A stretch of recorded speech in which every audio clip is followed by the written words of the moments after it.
Did humans really evolve from monkeys? How did the evolution of human go to Africa? It is said that Homo first appeared in Africa over 200 years ago.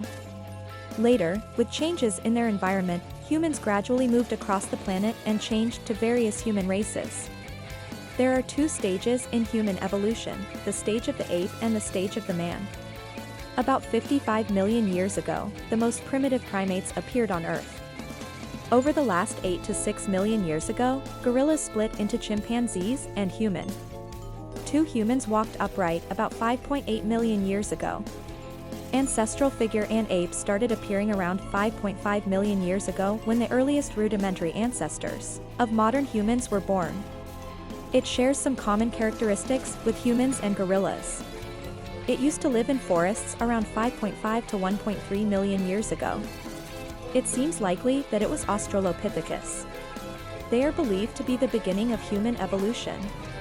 In 1924, the fossils of Australopithecus were discovered in South Africa and they were named after them.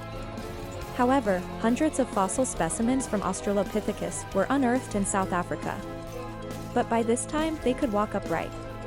About 3 million years ago, Australopithecus lucy began to move around the Ethiopian region and living over a wider geographic area, according to the study.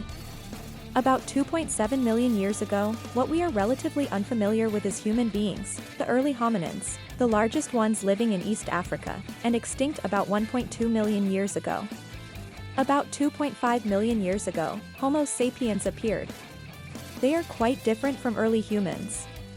The face is less prominent and the brain volume has risen to 600 milliliters. After the primitive people began to eat meat, the brain capacity gradually increased. So how did the human body get out of Africa? What races have evolved after going out? Africa first appeared around 2 million years ago during the early Pleistocene era.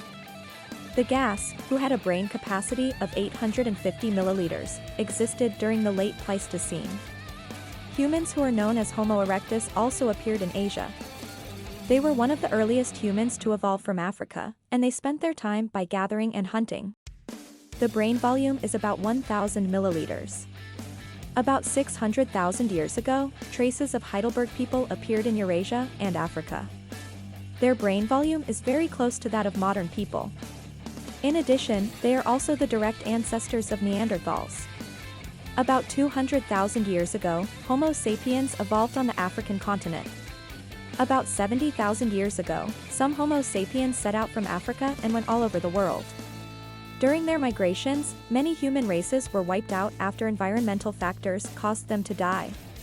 Next, we will come to know about the different kinds of people who have captured the West Asian people. They are still found in several places in Southern Africa, East Africa, and North Africa. It is speculated that they lived about 1.25 million to 600,000 years ago. Modern scholars speculate that they were a branch of the Heidelbergers. Anthropologist Timothy White believes that Laudicians may be ancestors of Homo sapiens, while Neanderthals are considered modern Europeans because of their fossils found in the Neanderthal Valley in Germany.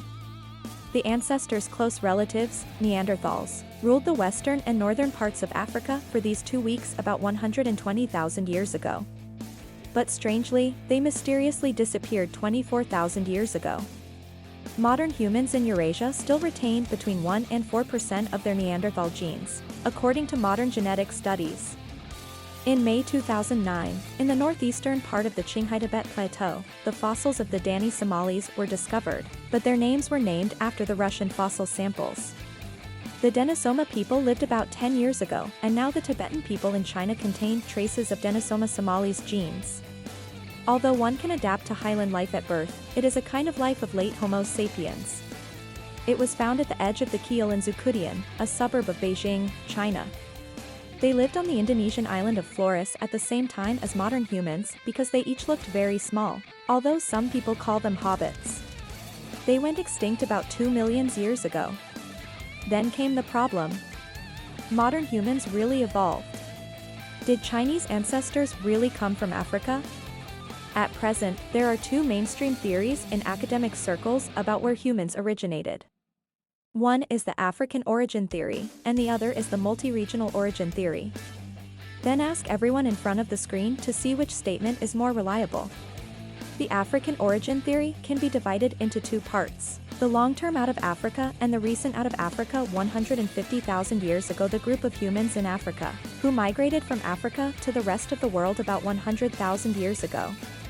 It evolved into a form that more closely resembled the local population and then replaced the previous natives.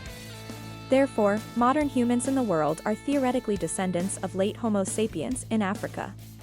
In 1987, American geneticist Cohen selected 147 modern volunteers from all over the world to study their DNA, and then based on the results of the research, he proposed that the common ancestor of modern humans is actually a living creature that lived between 50,000 and 50,000 years ago. African women 143,000 years ago. This is the famous mitochondrial Eve theory and a great piece of evidence for the modern origin of Africa. In 1984, one of the most revolutionary theories on the origin of reading is proposed by Wu Xi, one of China's largest paleoanthropologists. He found that the Unmo people in Beijing and all fossils excavated in China lay within it. If you lick the inside of the front teeth with your tongue, you will find a Chinese character shape. Now, about 80% to 90% of Chinese people have this feature, while only about 10% of Africans are disabled. They think that the ancestors of Chinese people are not Africans. The ancestors of modern people are respectively in China, Europe, Africa, and Oceania, evolved from 4 regions. They evolved separately and have a certain degree of gene exchange in evolution. Therefore, it is said that humans can maintain diversification and become a complex species. Which one do you think is more reasonable? Type your answer in the comment area. But in the end, both of these claims are hypotheses. To truly understand the origin of mankind, more evidence is needed. If you enjoy watching videos, remember to pay attention so that you don't miss out on any exciting content.